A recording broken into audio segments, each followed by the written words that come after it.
Welcome back to the World Championship, ladies and gentlemen. As you have noticed, we've swapped out Crepo for Monte Cristo and his rose-colored glasses, along with upgrading to double lift from the false prophet crumbs for our next 3 games. Let's take a look at our next matchup. It is Brazil's KaBuM eSports versus Korea's NaJin White Shield.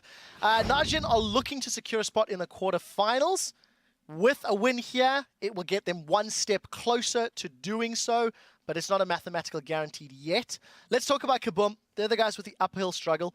0-3 in groups. I think they've impressed in some ways, but they just have been strategically outclassed by many of their opponents. Yeah, I've actually been pretty impressed with Tinones. Like, he's a pretty strong mid laner, and especially his Syndra I thought was like pretty notable.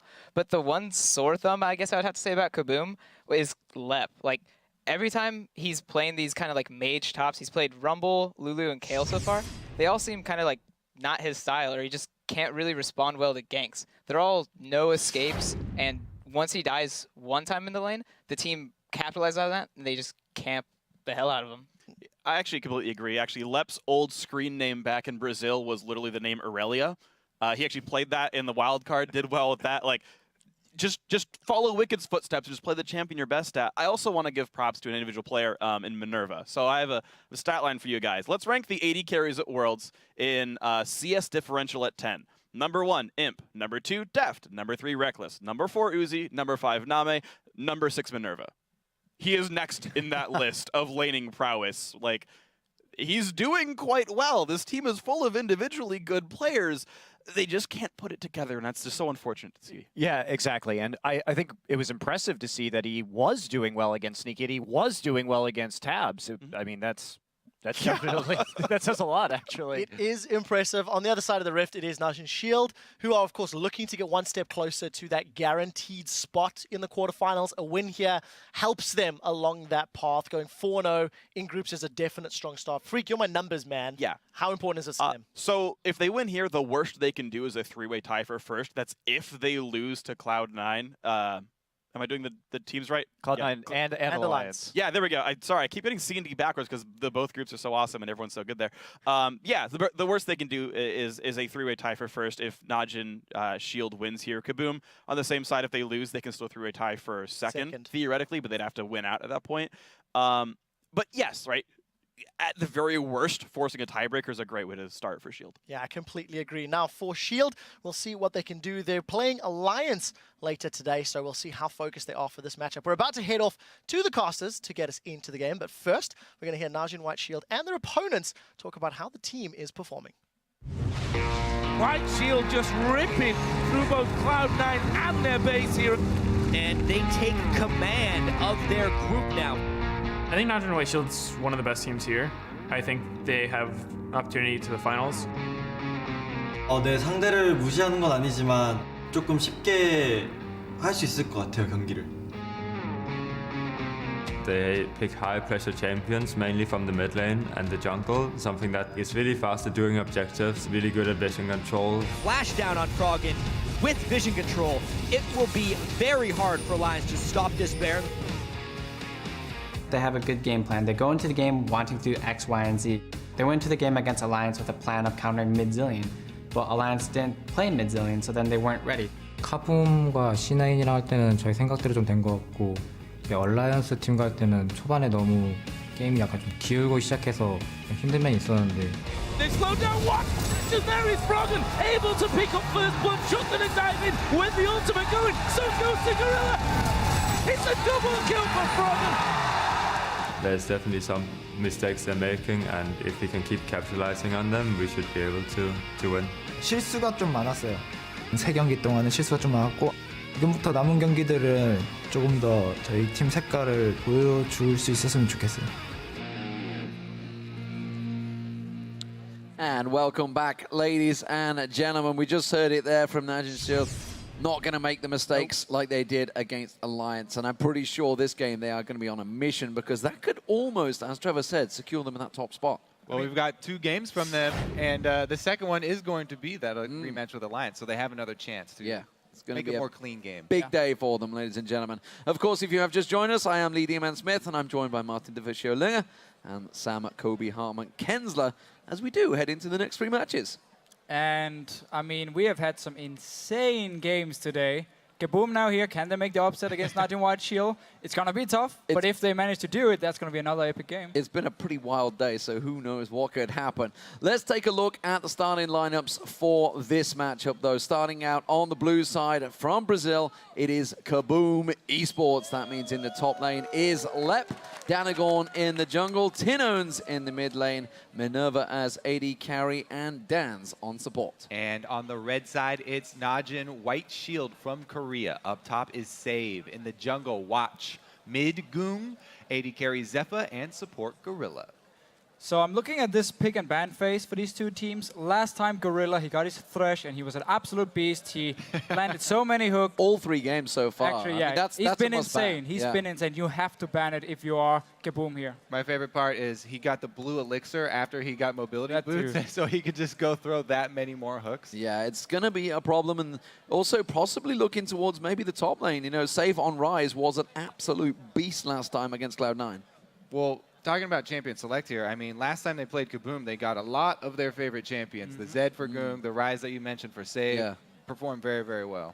I feel like, though, if they want to target a player, it actually has to be Watch. Because in the game against Alliance from NaJin White Shield, he was very aggressive.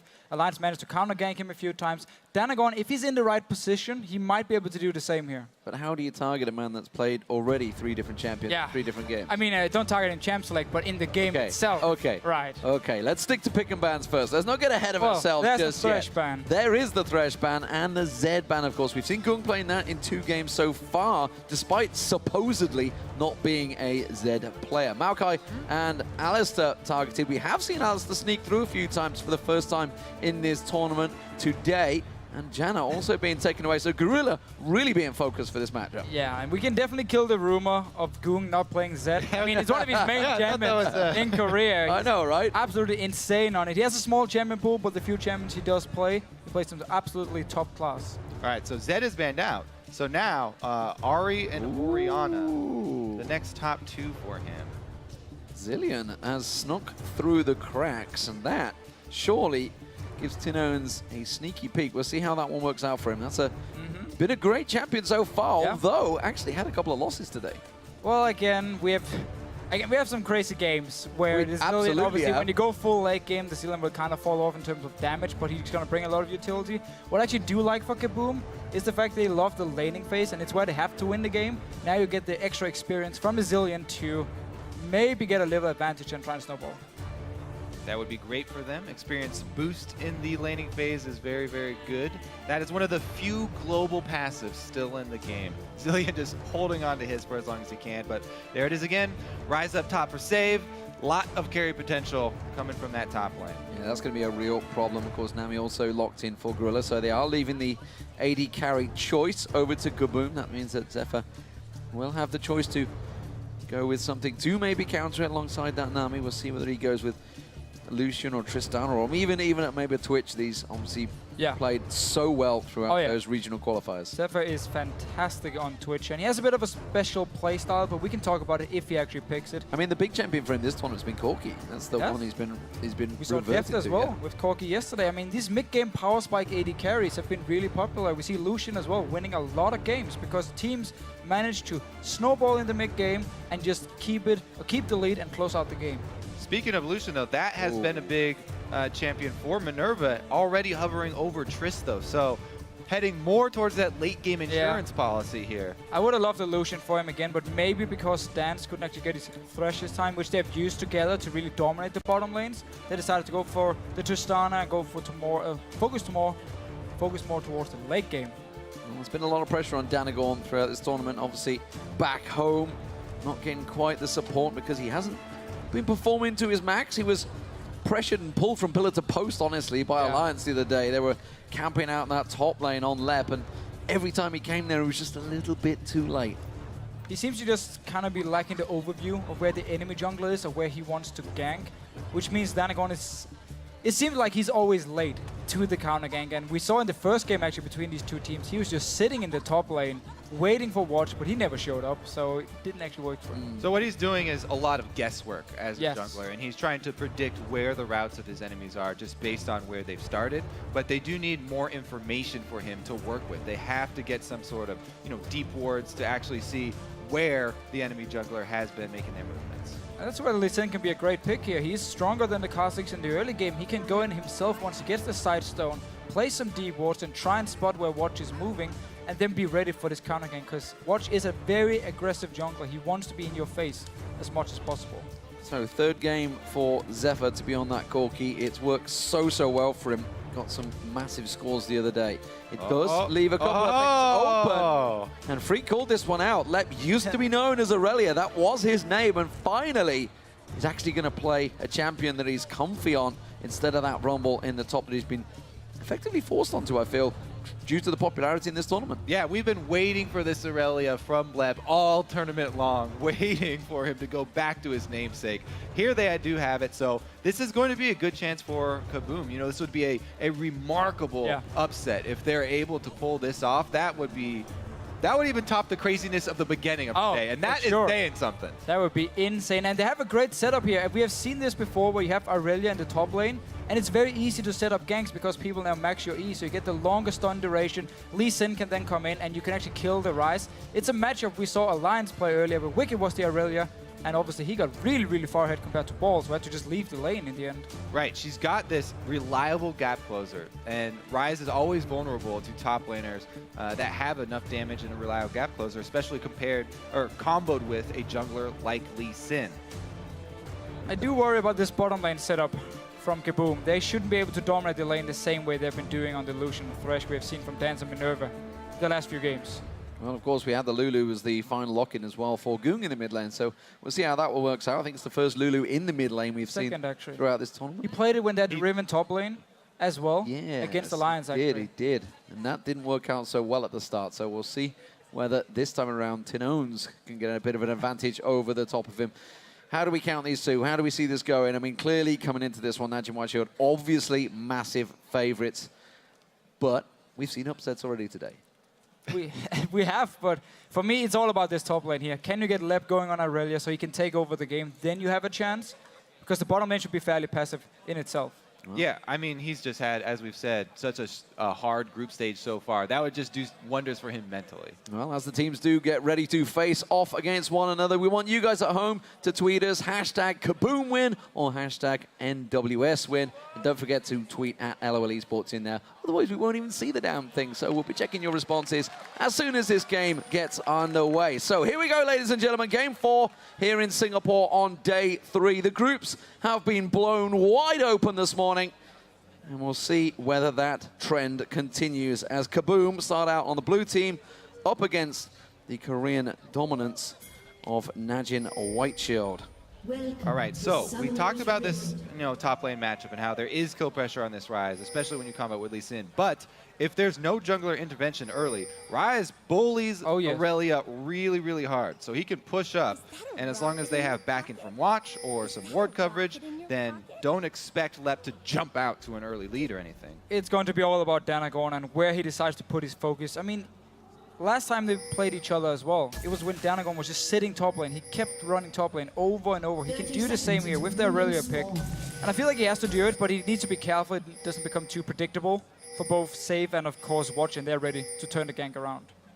Well, of course, I'm sure they have a ton of other champions up their sleeves, but why show anything when you don't need to in the groups? When you're already 3-0 up, it's down to the other teams to put the pressure on you, of course. As you mentioned, we will see Alliance facing off against NaJin White Shield, the final game of today, and then Cloud9 have to face them tomorrow.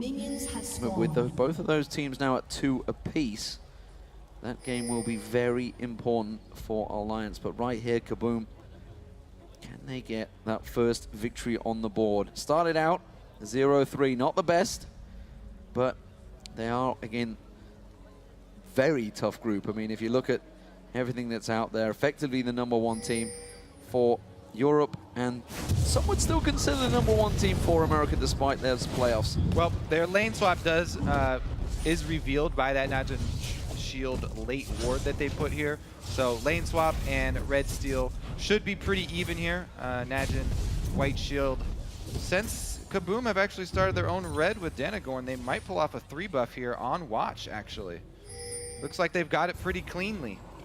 So KaBuM here, because again the bottom lane wasn't too strong for them, decided actually to swap it in top lane, so they won't have the kill pressure from the Aurelia. Instead, we have to see how White Shield wants to play this. Gorilla can recall and go top lane here to help save, because there's no freeze actually from KaBuM in this top side, because they're doing red buff. So it's all in all, it's a good opening here from KaBuM. Now they've just pinged it. They've only just realized we've lost our red buff. This is going to cause a problem, and like you said, Watch is 3 buffed. We'll see how it works out. Save is now going with that buddy system, so he's going to work alongside him. We do see the support of Dan's. He's backing off, so we'll see if he decides to go down the bottom. And honestly, we have to commend KaBuM for their opening this game. Fantastic. A lot of people have been talking about the laning phase for them and how they didn't really focus as much on the strategy, but they did a great lane swap. They get Trist out of this Corki lane, and they get Aurelia away from the early range advantage of Ryze. 3 buff start. Everything's coming up KaBuM early in the game. Only thing is, they are shoving up top, so no denial of experience. Whereas down bottom here, it looks like Zepha's got a pretty good handle on that bottom wave, and the wave is going to push towards NaJin White Shield. So that's that denial of experience, and the whole wave actually going to go for Shield. Yeah, that's a big, big problem for KaBuM here, because Save is going to get all the experience. He's going to get a lot of the farm up there in the top lane, while Lep is forced to stay in the jungle. And that's why when we see this fast push in top lane, teams move up 4 members to the top side and block away like Save and Gorilla in this situation and make sure they can get in and get all this farm. Right, so what they have to do, since they did decide to go with this swap here and feed the red buff over to Trist for the solo lane, they need to help Aurelia shove this wave all the way into the turret to get it to bounce back and into the middle of the lane. He's down there very early though, Lep, so he should actually be able to do it himself, or at least get some experience. Minerva though, trading with Save, and he has the red buff. Dance comes back in, has roamed a heck of a lot in this opening start. Not going to throw anything out towards Gorilla and keep him pressured. Something we have noticed throughout so far, KaBuM's Minerva has actually traded and done very well in lane phases over the last few games. I have to say though, down bottom, this is going to be a problem. They were not able to shove that wave into the turret, and Zepha's got complete control. We talked about the range advantage of Ryze. Corki is a mage AD carry as well, and he should have a pretty big upper hand over Lep down there, controlling this wave, keeping it just in front of his turret. Yeah, both top laners do get a lot of experience here early on, which is the important part in these lane swaps, so none of them should be too unhappy. It's just the fact Save in this top lane, he got the first wave, he's managed to go back now, get his tier already and teleport back to lane, and nobody's denying him any farm. That is a big, big problem for KaBuM, and obviously one of the reasons the lane swap was to try and deny Save a lot of this farm here, but they should have been there with the jungler, with the top lane as well, and make sure they can zone Gorilla and Save away from this tower from the start. Plus, Save is getting gold, not just experience here. Aurelia is having a hard time getting that gold as far as the CS is concerned. Once again, though, they call Danagorn down bottom, trying to help out with the situation. Finally, it's pushing back towards Lep. We'll see whether he comes across. Watch is there. It is only a level 4. He's just hit. Lep's still getting the experience, though. He's not being completely kept away. He's going to pick himself up a gigantic wave here, so that should chain him up to 5. But Watch comes around, clears out the wave. He's going to get collapsed on here. Danagorn and Tinone's both coming towards him. Tinone speeds himself up, but doesn't choose to go for the kill. So Watch actually moved down to this bottom lane because one, maybe had an option to dive onto Lep and kill him and make him lose all the farm here, or he was just ready for a counter gank in case Danagorn was there, because Zeph had pushed the lane all the way up to the tower here. But because he didn't have any vision of the enemy jungler, decided to play it safe and just run straight up mid lane here and find the pink ward. He had to abort that mission of killing the pink ward, though, obviously because his mid laner is not there to support. Oh, tower down! Oh, Say's in trouble. He could go down, and Minerva gets first blood. Tower hits are well controlled as well. Just like that, KaBuM in the lead. Yeah, so instantly as Gorilla leaves this top lane here and just lets Save sit and farm alone. Nice binding from Dance, and boom, Minerva is there, picks up the first blood. very, very good start. Let's see if they can actually defend this, though, because the 3 members looking for the dive. Danagorn in the area. Oh, he's going to go in, gets the stun on Gorilla. In goes Danagorn. Have they got the hits? No, the tower's not trading. Safeguard comes across, tower hit goes and watch. Zephyr going deep on this one. He's going to land one ulti shot. A second one will be off cooldown any second now. Doesn't land the first bomb. Black shield from Dan saves the day. Dance, you are a hero once again here. Now let's see, down this bottom lane. NaJin white shield. Look in the jungle. We're going to see in Tin Owens, he's going to find Goon, but I'm not too sure it's a trade he wants to get. Instead takes a Pix and Glitterlance and will back off. Let's take a look at this bottom turret. Looks like Zephyr's got control of it, though. They don't want to go for that dragon. Took too much time tower diving past the turrets there. They can't overextend and get any objectives. Again, a good hold from KaBuM. Calling Danagorn there to try and defend it. Oh, we're going to see him back away from that one. Dan's tried to creep around the side, but remember, it was a triple buff start, and Dan's is sneaking around to see if he can, Safe sneaking around to see if he can get a look. Has warded out that blue buff, so we may see an invade come out from NaJin White Shield next time around. Some very deep wards as well here for White Shield, so they're expecting Danagorn to look towards this top lane. Sadly for KaBuM and Leb, he couldn't actually afford a Sheen when he went back. They didn't get like the instant burst from the Sheen, and therefore it's going to be slightly weaker in this lane. And Safe should actually be able to pull him around a bit, which also explains why the deep wards are here for Danagorn. And look at this. This is the prep that we're talking about for the junglers with the pink wards. Punch of pinks coming down from NaJin White Shield over this blue. They had it pre-warded. They're planning on this, but no steal going to come in, no contest. They just got vision of Danagorn, and they can work around that information. Was not a good trade for Minerva there. Zephyr landing everything he needed. The big bomb was ready as well. Gorilla going in once again. Aqua Prism used a moment ago. Will be off cooldown any second now. There's a dark binding though. Doesn't get baited into it this time. Minerva making sure he avoids the damage that Zephyr has already with that Sheen in lane. Yeah, Dan's though saving actually Minerva a bit here in these trades because he's landing some very good bindings on the Zephyr, who doesn't have heal just yet. Minerva does, but he decided to go back to base anyway, and Dan is left alone down his bottom lane. One of Corki's biggest points of power is right when he gets that level 6 and these missiles that he can fire out for the harass, combined with his Sheen, he immediately chases Minerva out of the lane here, timed with the big wave. A little bit of it will go down to this turret, but looks like they will be able to defend it once again, calling Danagorn over so they can safely get this wave. Still taking a lot of damage on this tower here. Minerva could actually have stayed in lane, waited for Danagorn to arrive, and then he could have gone back after picking up all these minions here, because that tower just took about 25% damage. Yeah, that was a lot of burst damage on it. We'll see whether he holds on. Did have to go back though. Wasn't feeling too confident.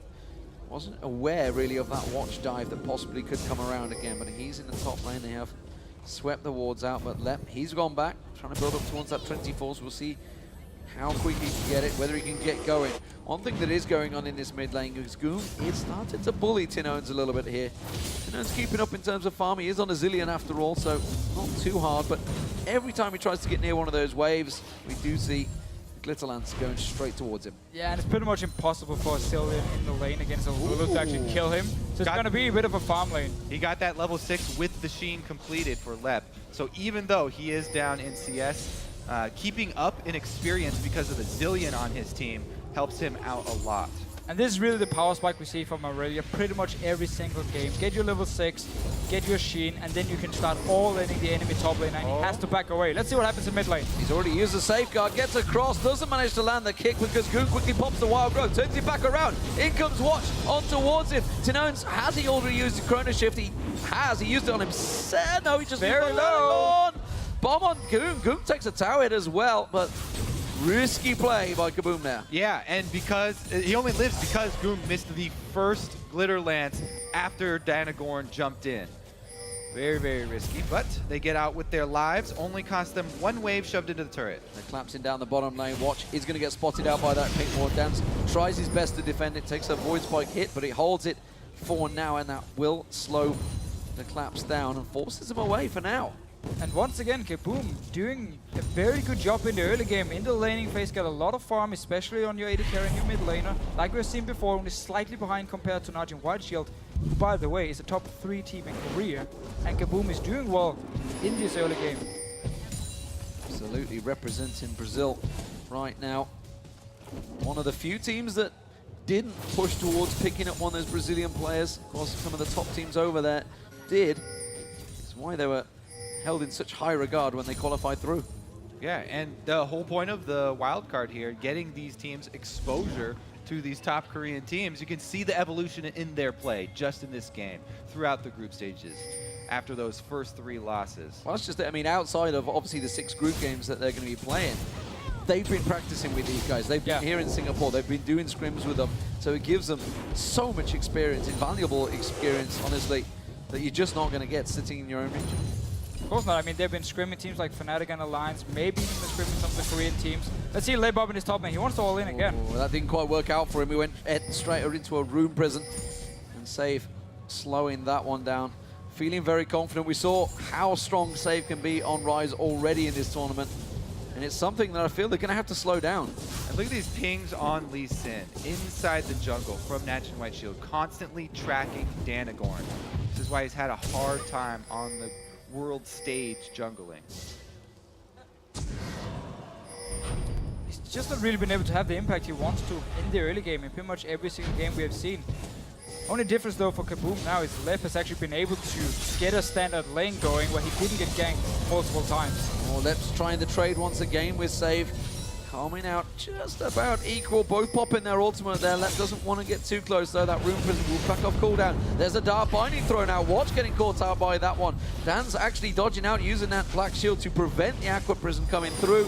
But nonetheless, the pink ward finally goes down. He's held on though well. He's had that down there for a good 5 minutes. Yeah, and we see this fight for this pink ward pretty often, and as long as you push down the bottom lane first, so you force the enemy AD carry to stay at his own tower, you can walk in and you can clear this pink ward because you know the AD carry is stuck down farming minions. Tino starting to feel pressure in this mid lane. Gung really putting it on him. Watch is coming around again, and he could be the difference in getting that first kill for NaJin White Shield. But you see Danagorn, he's on the red buff. Watch is just going to simply ward him back away, I think. He was patrolling there, looking for the pink ward from KaBuM, trying to clear it out, but there was no pink ward in the back of the red. Circles back around the dragon, in time with taking the turret, and in time with the teleport now coming off a cooldown of Save. This is all time for a White Shield. Ready for Save, but he has to back up from Aurelia. He's going to come. Yeah, he's taking a lot of damage here. Also, watch tanking the dragon. The rest of KaBuM is nearby. They're going in. Danagorn's going in. He tries to catch on towards it. Goes in, gets the smite down. The hero of Brazil. Danagorn turns it around. Can they turn some of the kills around? Zephyr goes in with the bomb. That's not going to work out for him. Danagorn does finally go down. Tinnos has to flash away from Gung. But nonetheless, a jungler going down for a Dragon Steel would be a great trade here. Gung is not giving up though. He's continued to follow through. Nice the binding lands on towards him. The bomb almost killed Gorilla as he walked in there. Look at the mid lane though here. White Shield can push it down. It will go down for sure. They got every single member from KaBuM so low after the fight. So you're trading now a kill for Dragon and a tower. Neither top laner got involved in that one. Nonetheless, not a bad trade for KaBuM overall. It could have been much, much worse. Lep versus Save, though, is starting to become a bit of a gulfing class, I feel. 113 CS to 64.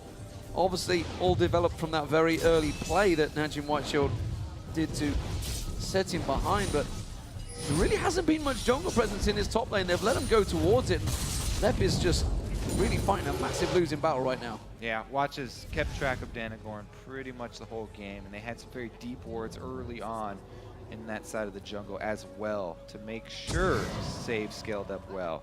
Now he's got his rod and his tier fully stacking. It's going to get worse for them from here on out because Corky is going to be able to help them ride straight on through with that Trinity Force. Hashtag KaBuM wins, still going strong. Absolutely. Big support for KaBuM here, as we often do see for the ranked underdogs. But sadly for them, they are in a very tough group. They're going for Save. In comes Danagorn. Can they 2v1 him? Or is he too strong at this point? They've got a lot of damage down on him. And Danagorn picks up the kill. Nice setup here. Lep jumping in. He gets the stun onto Save. He did have flash, but he couldn't react in time. KaBuM getting a kill. Their ward coverage lapses, and Danagorn gets in for the kill. Nice pull-off, but that's just a single kill for KaBuM. Looks like he's going to shove it into the lane at least and get some damage onto the top turret. He hasn't gotten to put much work into it, though, so it's going to be a while before he's able to take it. Save does still have teleport, remember. Watches roam around the jungle. Tower goes down. Nice work from Lep there. Well, teleport was up for save, but he just didn't get out that death timer quick enough. Minerva trying to trade with Zephyr once again. Danagorn now back down this bottom lane. Watch and KaBuM, though, just above on the screen here. This could well be a 4-man dive from NaJin Whiteshield. They're going to play it right, though. With Tinones there, they've got that chrono shift to help them out. And wisely, NaJin Whiteshield step away. It would have been an extremely risky dive from NaJin Whiteshield. There's teleport on both top laners as well to join in. But decides to play it safe and back away. And it's often the story for the teams actually facing KaBuM here at the World Championship. They play it very safe in the early game. Don't really want to go too aggressive against KaBuM because they actually respect the fact they can take a lead and snowball. I mean, that being said, we are seeing the improvements here from KaBuM. The first time that they played NaJin Whiteshield, the game was over in 26 minutes, 39 seconds. But they've kept it even here all the way up till 17:30. So, well on their way to a better mark. This Ryze, however, is still going to be very scary in the top lane. I mean, it does take a bit of time to scale up, but once he gets to this point, Save can pretty much carry the entire game. We'll see how it works out. Of course, we've seen overconfidence before from some of these teams. Save, can I come around? I think he's going to ward and spot Dan straight away on top of his head. And Dan's and Danagorn not spotted, Dan's was. So they know that there's a support here, but they don't realize it's a 3v2. And that may well be left trying to bait them in. In come the rest of the team. Gorilla comes around the side. They're not expecting the Dans to come around, though. Doesn't get close enough to get one of those dark bindings on them. And it will be simply a case of who's got the biggest ulti to wipe the wave out. So as soon as KaBuM actually saw Gorilla in the top lane, they probably expected Zephyr to be there as well, and instantly just backed away because they didn't actually know where he was on the map. And normally he would follow his support when they want to switch up to the top side and you have already killed the bot tower. So look at Watch. He's been left alone down that bottom lane to get a wave while the AD carry himself, Zephyr, comes around. So looks like they're going to be using him to split push for a while, or at least hold that lane steady. Now Minerva's in there, but it does, of course, give NaJin Whiteshield a lot of time. Lep goes a bit deep on that one. Dodges out of the Aqua Prison. Tinones goes in, takes a blast from Save. And everybody holds onto the turret for now. NaJin Whiteshield again backing away from this one. They don't want to risk a tower dive. Yep, KaBuM hold top, and again, they've got Minerva down bottom answering the wave shove from Watch, so they get more money funneled into their Tristana. You mentioned NaJin Whiteshield. They've got the late game Ryze, but KaBuM are all about funneling as much money as they can into Minerva. He's already got the Infinity Edge, a couple more items on top of that. Oh no! He sees him, he's going for it. Can he get down KaBuM? There's a lot of damage going his way. I think that's more than he wished for. Tries to jump away. Rocket jumps out to safety. Fancied the trade though, Minerva. Yeah. He was the one that managed to put the Scrying Orb down and spot him out. I mean, he wanted to fight. He spotted him out and he stayed there and wanted to fight. Didn't just jump away from the start. I feel like that's a preview of things to come here. Minerva showing that he is not afraid to fight early, and we may see a Tristana hopping into fights here.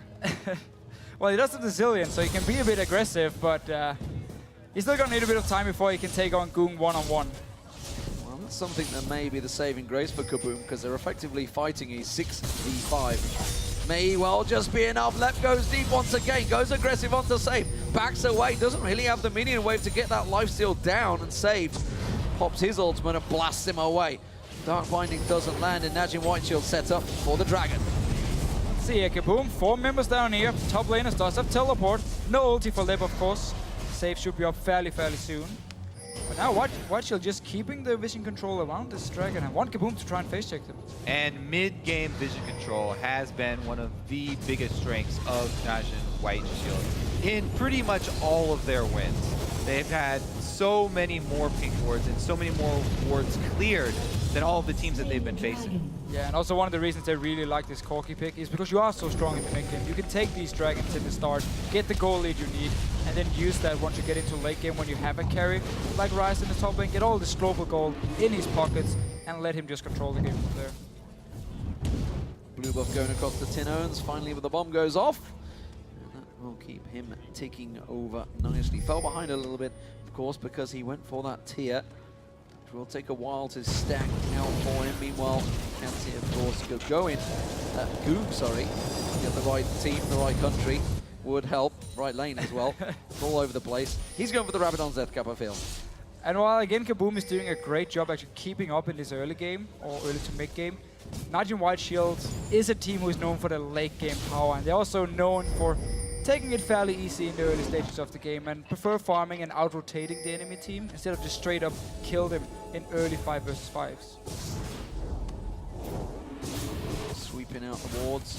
This is the time really where KaBuM have to be decisive, and where NaJin White Shield have absolutely took control over every single team they've faced, including Alliance when they had that 7,000 gold lead. NaJin White Shield absolutely knew what to do at this point. We can see Save all in his own down the bottom. Danagon, oh, that was a Hail Mary of a Sonic Wave thrown out there to try and land on towards Zephyr. Wasn't going to happen though. Who is going to come down here and answer Save? Because that is a very dangerous prospect right now. Level 13, highest level here for NaJin White Shield. Well, just tied with the other solo laner, no biggie. It's going to be Minerva for now.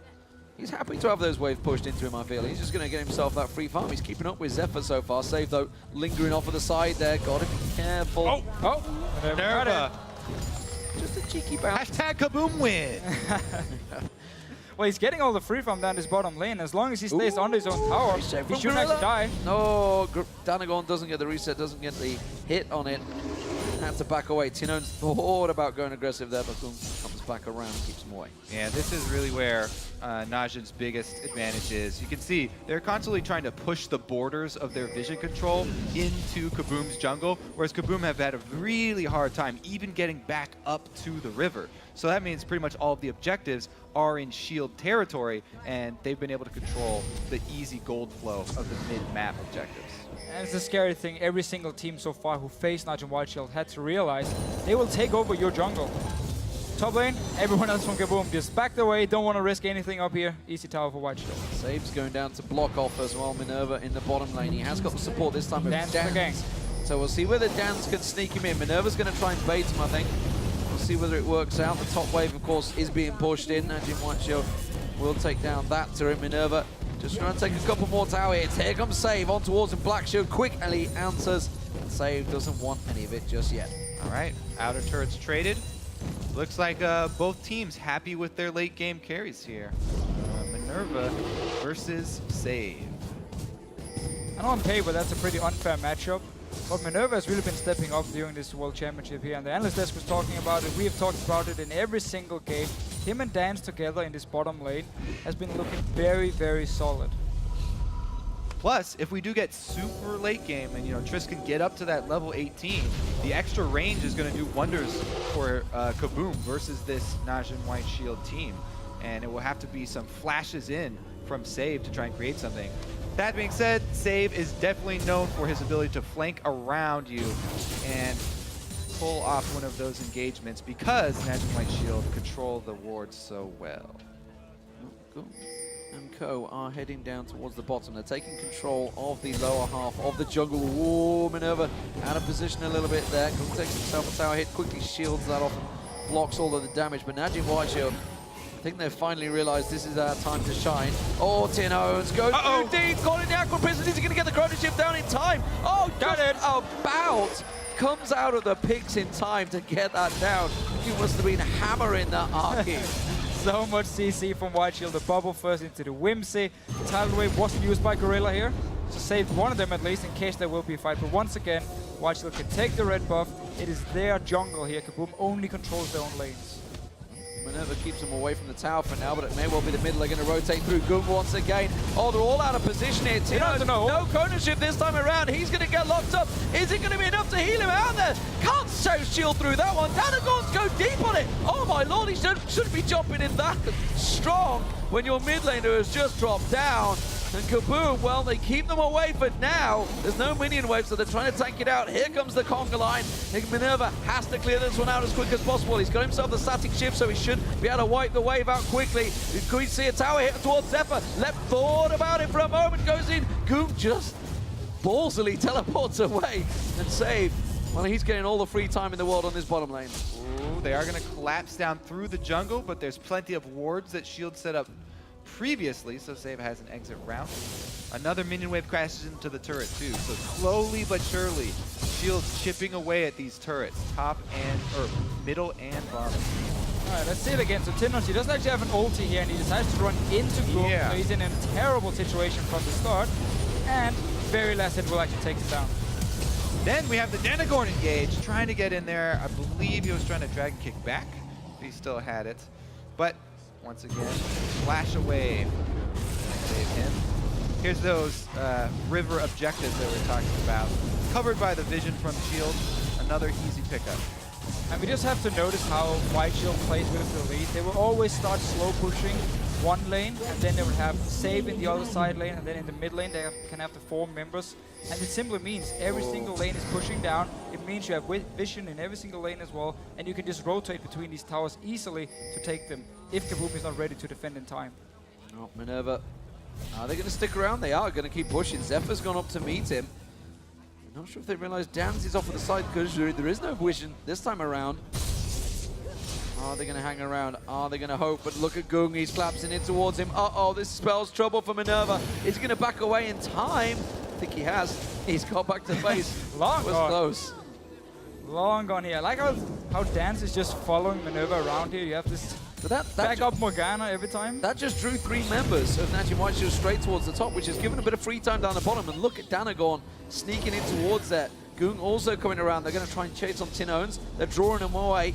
2 members, though, down in this bottom bush. They're going to jump on Save. Is it going to be enough in a 2v1? Has Save powered up enough? That's the question. Denagorn taken low. They don't want to get too near it. They realize the rest of NaJin Shield, they're coming down the river. Tinnos comes to join them, but KaBuM have to back away from this one. In goes Watch on towards left. Left tries to turn it back around. They get the Chrono Shift on towards him. Save locks on. That's going to be Denagorn going down. And NaJin White Shield claps perfectly to close out the kill. So you said they were going down for this sneaky gank bottom, but look at this cheeky ward in the little bush up by the secondary turret from Shield. They saw him going to the lane. Oh, Dans cannot get away from that one.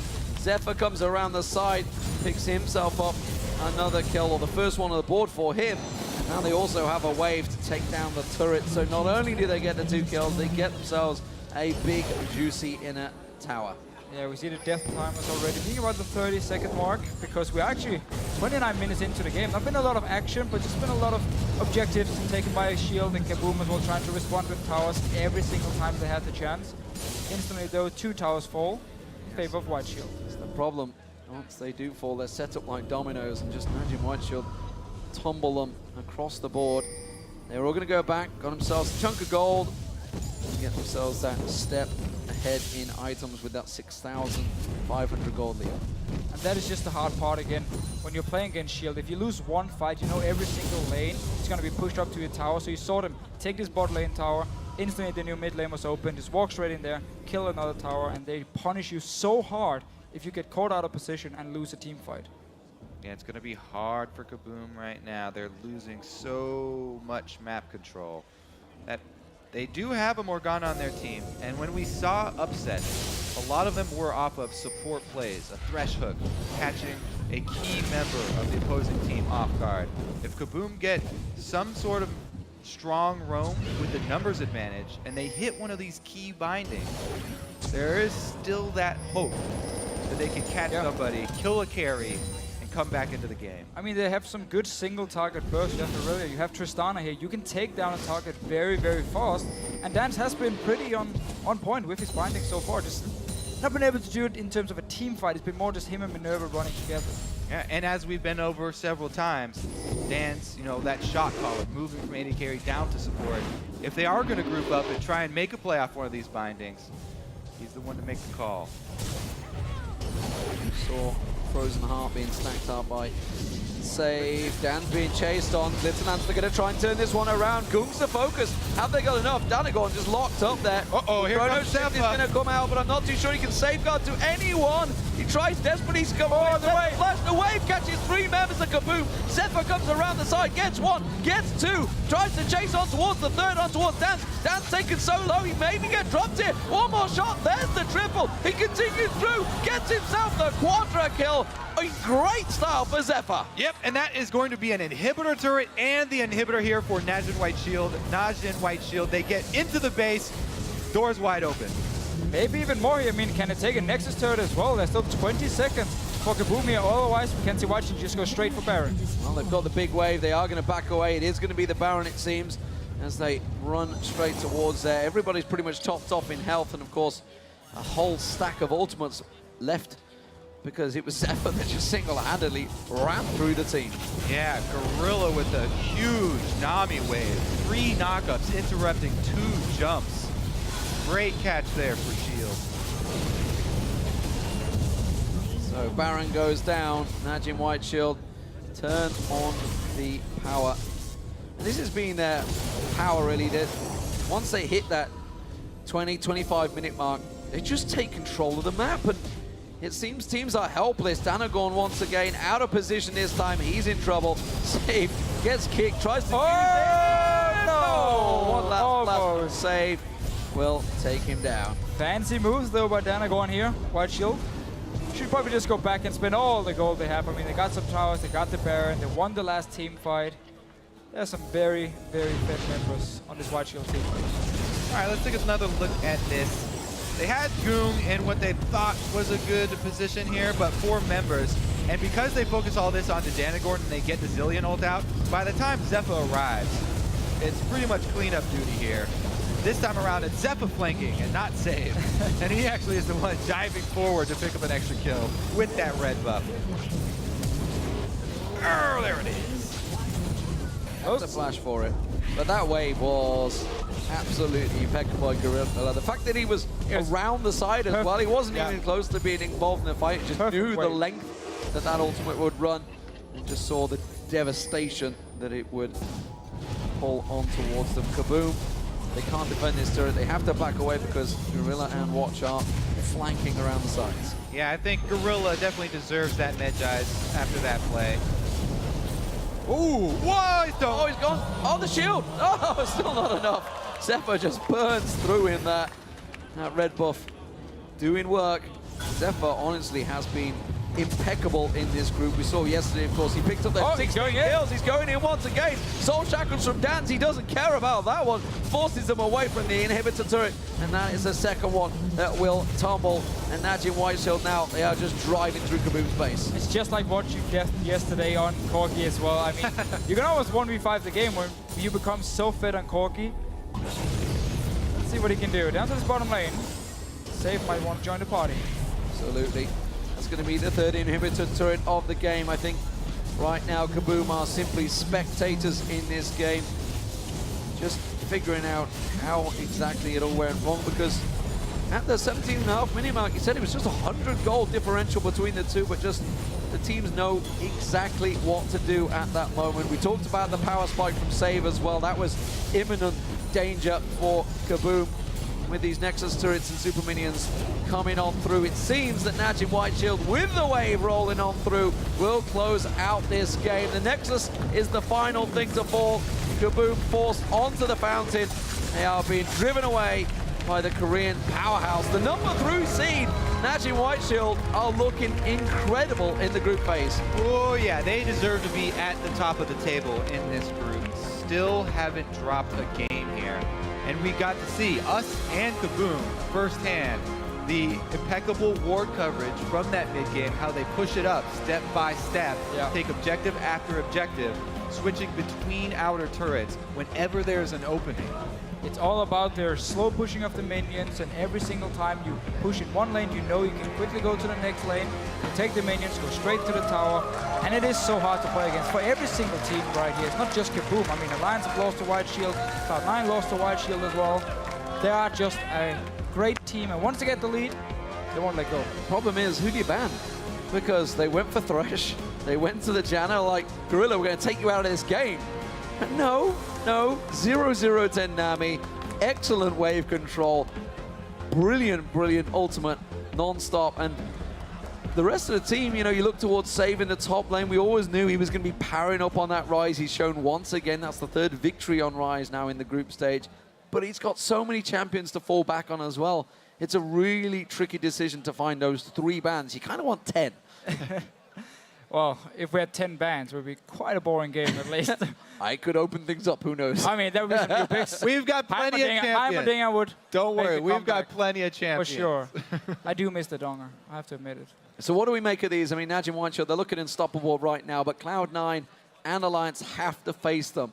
Alliance will be against them in the final game of the day, and really, they need to pick up a win there. Is it possible? Yeah, I mean, Alliance, they have a lot of things to look at from the first match with Shield because, honestly, that was one of the closest games. They pushed Shield the furthest of any of the teams in this group. They had a good mid-game push. They had an opening there, but there were a couple key mistakes that Alliance needed to improve on, which, of course, were those mid-game vision control where they got caught out a couple times and they gave some kills over to the late-game Tristana. But, honestly, that is a repairable matchup for Alliance, I think. And sticking with that vein, we just saw KaBuM getting up towards the 18-19 minute mark and staying pretty even in gold with NaJin White Shield. Is this really going to be a potential banana skin for Cloud9 or Alliance? I feel like, again, you have to win the early game, as we saw Alliance do, and then you just have to keep your wards down, like Kobe just pointed out, and that's how you can take the game against White Shield. If you let them get the lead, if you let them get the pick... Oh, against KaBuM, sorry. Against KaBuM, because KaBuM just traded pretty evenly for 20 minutes there. And we've seen teams slip up when they get to that stage. Yeah, that's why teams play so safe in the early game against KaBuM, because they don't want to risk falling behind in the laning phase, because they have shown they are solid laners. They have some good mechanics on their players, and if you play over-aggressive, it might bite you. Yeah, it's what we've heard from Froggen from the last time they played them. Is like, just play it safe, guys, play it safe. That's all we've got to do. For now, though, we're going to get over towards the analyst desk for more insight into NaJin White Shield's victory. Thank you very much, D-Man. I must admit, I love the banana peel reference. However, it would have to be a King Kong-sized banana for Shield to slip on that one. Yes, I do think KaBuM have got strong laners. We are beating a dead horse whenever we say this. Mid lane, AD carry support, they do well. Lep fell behind, unfortunately, and the lane swap right at the beginning didn't help them, Monty. No, I think that was a very favorable lane swap situation. When you get the Ryze Nami lane together, a Ryze with a range support, and then you have Corki as well, who's going to be really just scaling very well on levels alone. And even though they got that early advantage, Nami left too early, died. And then the most puzzling thing about that game for me, and probably and I were raging about this a little, was that Shield, basically they got a Trinity Force power spike onto Corki. They had this level advantage, and then they kept sending Save into the top lane instead of just letting him farm at bottom lane and just pushing the tower. It was kind of dumb.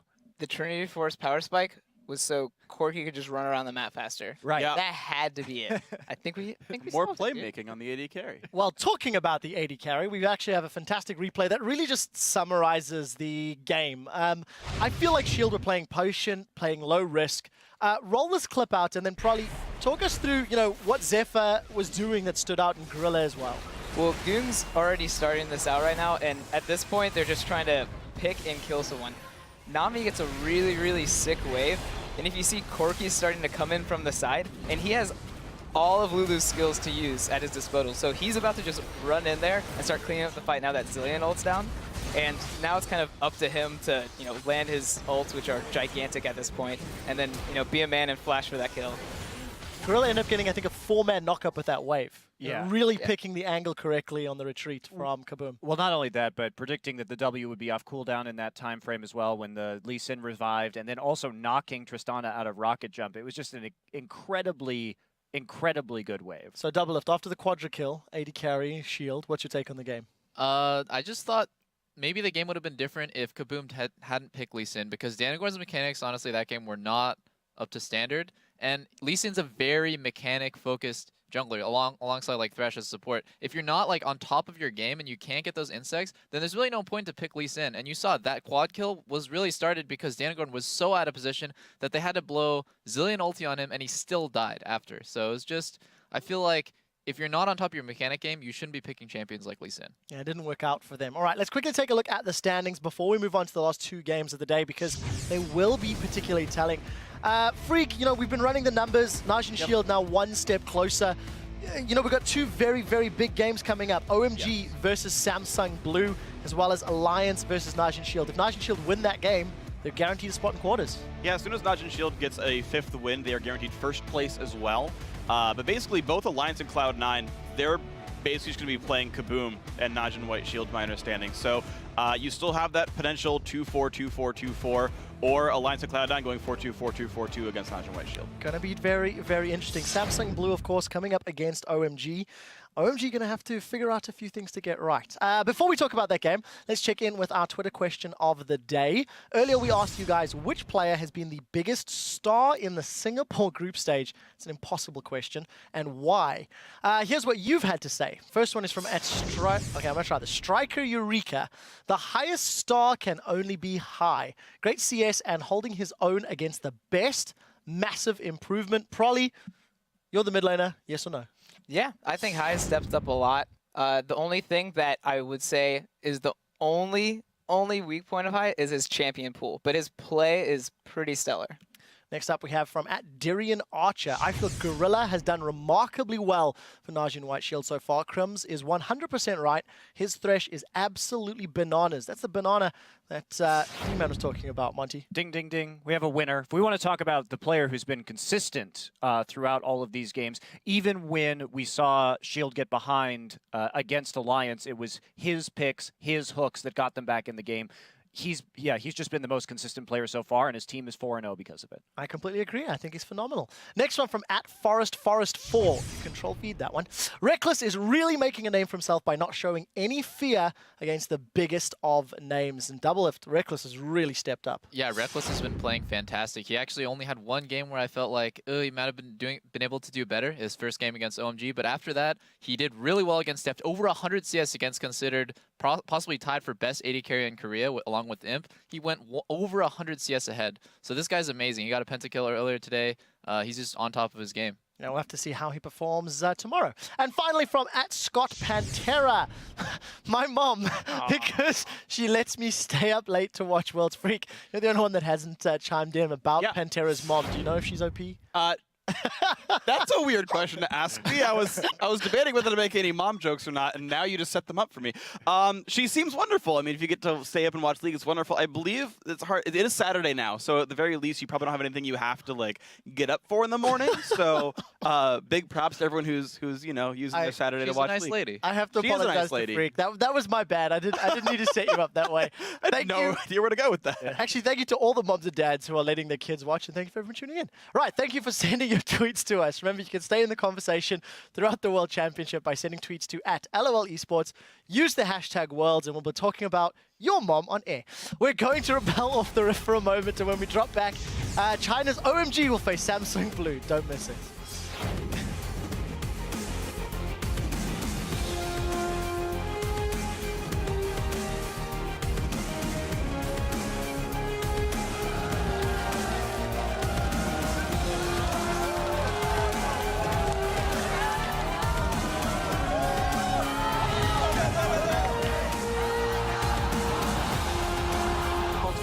Tries to catch on towards it, goes in, gets the smite down! Very tough group, they're going for save. In comes Danagon, can they 2v1 him? Or is he too strong at this point? They've got a lot of damage down on him. Dan's taken so low, he maybe get dropped here. One more shot, there's the triple. He continues through, gets himself the quadra kill.